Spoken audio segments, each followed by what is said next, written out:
এরপর তার গালে থাকা আদ্রিয়ানের হাতের উপর মৃদু হাত বোলায়। আদ্রিয়ানের মনে পড়ে মেঘ একা ফারহানের সাথে রেস্টুরেন্টে দেখা করতে গিয়েছিল, কিন্তু তাকে বলেনি, বরং মিথ্যা বলেছে। আদ্রিয়ান প্রশ্ন করে ওঠে, মেঘ, তুমি রেস্টুরেন্টে ফারহান চৌধুরীর সাথে দেখা করতে যাবে এই কথা কেন বলো? মিথ্যা শপিং মলে যাওয়ার কথা কেন বলেছ? মেয়ে কিছুটা ইতস্তত বোধ করে বলে ওঠে, আসলে আমি আপনাকে কষ্ট দিতে চাইনি। ফারহানের সাথে ডেটে যাওয়ার কথা শুনে যদি আপনি আমায় ভুল বুঝেন তখন আমাদের সম্পর্কে আর কোনো সমস্যা আমি চাই না আদ্রিয়ান। আদ্রিয়ান শান্ত চোখে মেঘের দিকে তাকিয়ে মৃদু হেসে বলে ওঠে, মেঘ, আমি তোমায় এখনো ভুল বুঝবো না। তুমি আমার বউ হও, তোমার উপর আমার বিশ্বাস রয়েছে।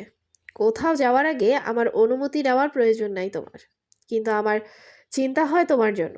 মেঘ আদ্রিয়ানের কথায় সম্মতি দিয়ে বলে, I am sorry Adrian, please ক্ষমা করে দেন, এই ভুল আমার কখনো হবে না। আদ্রিয়ান মেঘের মুখের দিকে তাকিয়ে শয়তানি হাসি দিয়ে বলে, সত্যি আমার কাছে ক্ষমা চাও মেঘ? মেঘ মাথা নাড়িয়ে বলে, চাই। এক পা এগিয়ে যায় মেঘের কাছে আদ্রিয়ান, এরপর মাথা নিচু করে হাত দিয়ে তার গালের ইশারা করে বলে, দেন কিস মি। হঠাৎ আদ্রিয়ানের এমন আবদারে মেঘ চমকে ওঠে, চোখ বড় বড় করে আশেপাশে তাকায়। রাস্তা দিয়ে হাজার হাজার মানুষ হেঁটে যাচ্ছে, এই সকল মানুষের সামনে কিস করবে? রেস্টুরেন্টে যা করেছে তার জন্য মেঘের এখনো লজ্জা করছে। মেঘ চোখ গরম করে তাকিয়ে বলে, আদ্রিয়ান, রাস্তায় কত মানুষ দেখছেন, আগে বাসায় চলুন, এরপর সব দিব। আদ্রিয়ান বিরক্ত ভরা চাহনি দিয়ে বলে ওঠে, রাস্তায় শত শত মানুষ দেখলে কি হবে? আমি আমার বউকে কিস করছি, পর কোনো নারীকে না। যদি ক্ষমা চাও তবে এখনই কিস করো। মেঘ বিরক্তি নিয়ে তাকায় একবার আশেপাশে মানুষের দিকে, আর একবার আদ্রিয়ানের দিকে। এরপর অবশেষে বাধ্য হয়ে পা উঁচু করে আদ্রিয়ানের গালে কিস করার উদ্দেশ্যে এগিয়ে যায়, কিন্তু দুষ্ট আদ্রিয়ান তার মুখ ঘুরিয়ে নেয়, যার ফলে দুর্ভাগ্যবশত ঠোঁটের ছোঁয়ে ছুঁয়ে দেয় আদ্রিয়ানের অধৈর্যরায়। চোখ বড় বড় করে তাকায় আদ্রিয়ানের দিকে মেঘ, এরপর দ্রুত দূরে সরে আসে, ঠোঁটে হাত দিয়ে মাথা নিচু করে ফেলে। মেঘের এমন মুখশ্রী জুড়ে এমন লজ্জার আভা দেখে আদ্রিয়ান শব্দ করে হেসে ওঠে, এরপর বলে ওঠে, মেঘ, তুমি দেখিয়ে অনেক চালু, গালে কিস না করলে ঠোঁটে করলে।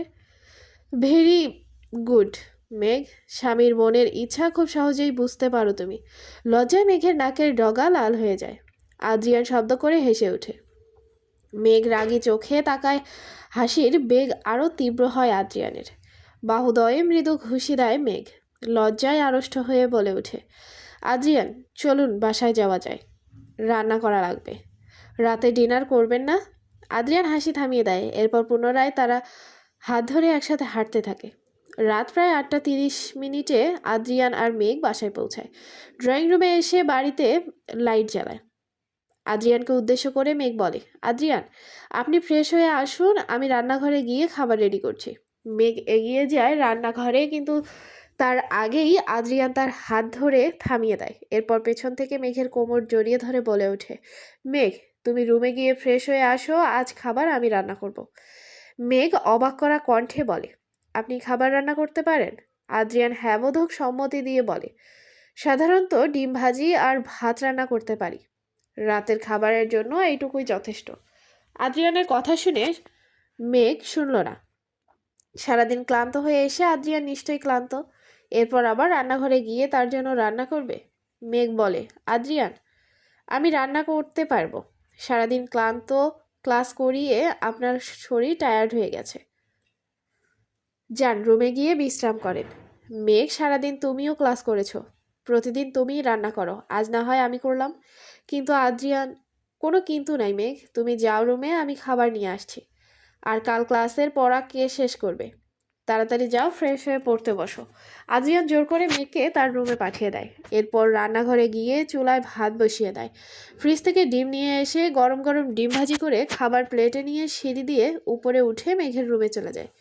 ওয়াশরুম থেকে ফ্রেশ হয়ে এসে মেঘ একটু বিশ্রাম নেয়, এরপর টেবিলে বসে পড়াশোনা শুরু করে দেয়। প্রায় 10 মিনিট পর আদ্রিয়ান খাবার নিয়ে রুমে আসে। টেবিলে বইয়ের মধ্যে মুখ গুজে বসে থাকা মেঘের কাছে গিয়ে বসে, এরপর পাশে থাকা চেয়ার টান দিয়ে বসে যায়। খাবার প্লেট থেকে চামচ দিয়ে খাবার তুলে এগিয়ে দিয়ে বলে, মেঘ, মুখ খোলো, খাবার খাবে। আদ্রিয়ানের কথায় মেঘ হাঁ করে এরপর খাবার খেয়ে নেয়। মেঘ পড়াশোনা করছে আর আদ্রিয়ান তাকে খাইয়ে দিচ্ছে। মেঘ যখন পুনরায় খাবার খেতে চামচের দিকে এগিয়ে আসে তখন আদ্রিয়ান তার কপালে চুমু দেয়। মেঘ মৃদু হাসে। সত্যি বলতে মেঘ এখন কখনো আশা করেনি আদ্রিয়ান তাকে ভালোবাসবে, এখন পর্যন্ত এমন যত্ন করবে। স্বামীর ভালোবাসা, আদর, যত্ন পাওয়ার সৌভাগ্য আজ 9 বছর পর হয়েছে মেঘের। এক জীবনে এর চেয়ে বেশি আর কি চাই তার? এক- একটু সুখ, বিন্দুমাত্র ভালোবাসা আর সামান্য যত্ন, ব্যাস এইটুকুই। খাবার খাওয়া শেষ হলে আদ্রিয়ান গ্লাস থেকে পানি নিয়ে মেঘের ঠোঁট মুছিয়ে দেয়। এরপর বলে, মেঘ তুমি পড়াশোনা করো, আমি রুমে গেলাম। আদ্রিয়ানের কথা শুনে মেঘ আবদার করে বলে ওঠে, আদ্রিয়ান আজ রাত এই রুমে থাকুক আমার সাথে।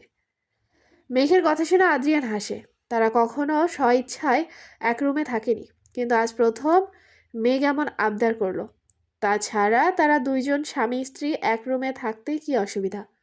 আদ্রিয়ান বলে, কিন্তু তোমার পড়াশোনা মেঘ, আমি রুমে থাকলে কি তোমার পড়াশোনার প্রতি মনোযোগ থাকবে? মেঘ ধীর কণ্ঠে বলে, অবশ্যই থাকবে। আদ্রিয়ান হাসে, এরপর বলে, তবে তুমি পড়াশোনা করো, আমি রুম থেকে ল্যাপটপ নিয়ে আসছি। ওকে। আদ্রিয়ান তার রুম থেকে ল্যাপটপ নিয়ে আসে। এরপর মেঘের রুমের সোফায় বসে তার সার্জারি রিলেটেড ভিডিও দেখা শুরু করে দেয়। মেঘ পড়াশোনায় বেশ মনোযোগী। একবার পড়া শুরু করলে অন্য কোনো কিছুর প্রতি তার খেয়াল থাকে না। তবে আদ্রিয়ান কাজের ফাঁকে ফাঁকে প্রায়ই মেঘের উপর নজর বোলায়। বেশ সুন্দর সময় কেটে যায় দুজনের।